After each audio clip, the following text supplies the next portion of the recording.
Hello friends, welcome to mother simple kitchen. আশা করি যে যেখান থেকে আমার ভিডিওটা দেখছো সবাই ভালো আছো। আজকে আমি তোমাদের সঙ্গে শেয়ার করব দই পটলের রেসিপি। হ্যাঁ বন্ধুরা, আমাদের বাঙালিদের অল টাইম ফেভারিট দই পটল। চলো দেখে নেওয়া যাক কী করে বানাচ্ছি আমি।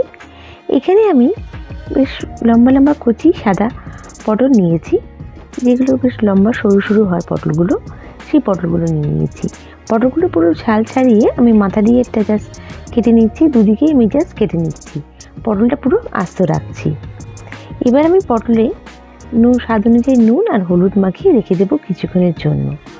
বেশ ভালো করে মাখিয়ে নিচ্ছি যাতে সারা পটলটা পুরো গায়ে নুন হলুদটা ভালোভাবে মেখে যায়। দেখো ভালো করে মাখিয়ে নিলাম, নিয়ে আমি কিন্তু কিছুক্ষণ রেখে দিচ্ছি। এবার আমার রান্নাটার জন্য একটা বেশ সুন্দর মশলা করে নেব। এই রান্নাটা আমি পুরো নিরামিষভাবে করছি, তোমরা চাইলে আমিষও করতে পারো।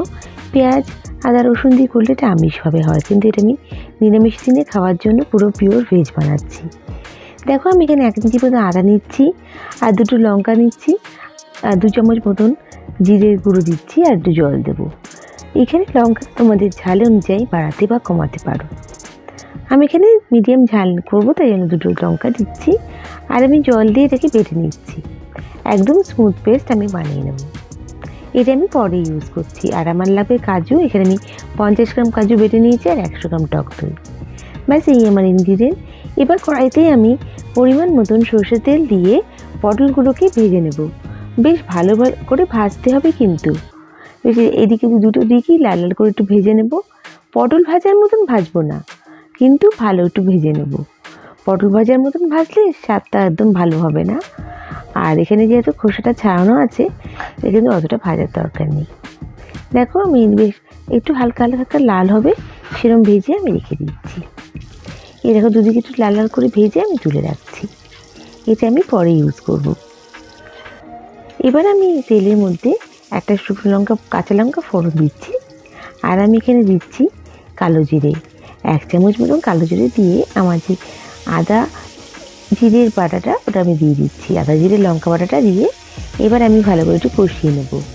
ততক্ষণ কষাতে হবে যতক্ষণ না কাঁচা কাঁচা ভাবটা, মানে আদার কাঁচা ভাব আর জিরের কাঁচা গন্ধটা চলে যায়। যখন বেশ কষাতে কষাতে তেলটা ছেড়ে আসবে, তারপরে আমি সব পরে ইনগ্রিডিয়েন্টসগুলো অ্যাড করছি। এবার তারপরে আমি দিয়ে দিচ্ছি নুন, স্বাদ অনুযায়ী নুনটা দেবো, আর আমি দেবো 1 টেবিল স্পুন মতন মিষ্টি।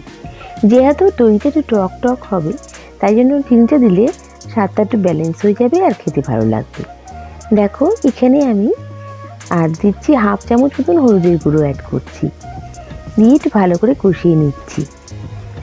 নিয়ে দেখো এবার আমি তেলটা কিন্তু ছেড়ে ছেড়ে আসছে, বেশ সুন্দর তেলটা ছেড়ে এসছে, গন্ধটাও খুব সুন্দর বেরোচ্ছে, তোমরা দেখে বুঝতে পারবে। কালারটা কিন্তু কমপ্লিটলি চেঞ্জ হয়ে গেছে।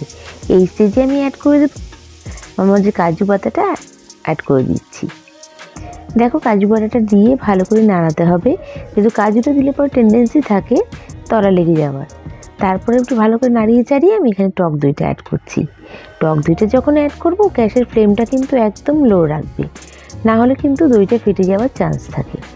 একদম ফ্লেমটাকে লো করে দইটাকে দিয়ে ভালো করে নাড়িয়ে চাড়িয়ে নিতে হবে। দেখো ভালো করে নাড়িয়ে চাড়িয়ে নিচ্ছি। আর তারপরে আমি এখানে অ্যাড করব আমার ভেজে রাখা পটলগুলো। রান্নাটা খুবই সহজে হয়ে যায়, আর খেতে এত সুস্বাদু, না খেলে তোমরা বুঝতেই পারবে না। দই পটল তো তোমরা অনেকভাবে খেয়েছো, একবার এইভাবে খেয়ে দেখো, আশা করি তোমাদের ভালো লাগবে। এবার দেখো পটলগুলো, ভেজে রাখা পটলগুলো দিয়ে কিছুক্ষণের জন্য আমি ঢাকা দিয়ে রেখে দেবো। বেশিক্ষণ রান্না করতে লাগবে না, যেহেতু পটলগুলো আমার অলরেডি ভাজা আছে, কিন্তু সেদ্ধ প্রায় হয়ে গেছে। এখানে আমি কাঁচা লঙ্কা দিচ্ছি, কিছু কাঁচা লঙ্কার মধ্যে লাল লঙ্কাও দিচ্ছি। কাঁচা লাল লঙ্কা যেটা হয় দেখতে দেখার সৌন্দর্যের জন্য এটা অ্যাড করলাম। দেখো ঢাকা দিয়ে রাখলাম কিছুক্ষণ, আমার রান্নাটা কিন্তু হয়ে গেছে। জাস্ট এবার সার্ভ করে দেব। গরম ভাত, লুচি, পরোটা সবের সাথে বানিয়ে যাবে দই পটল।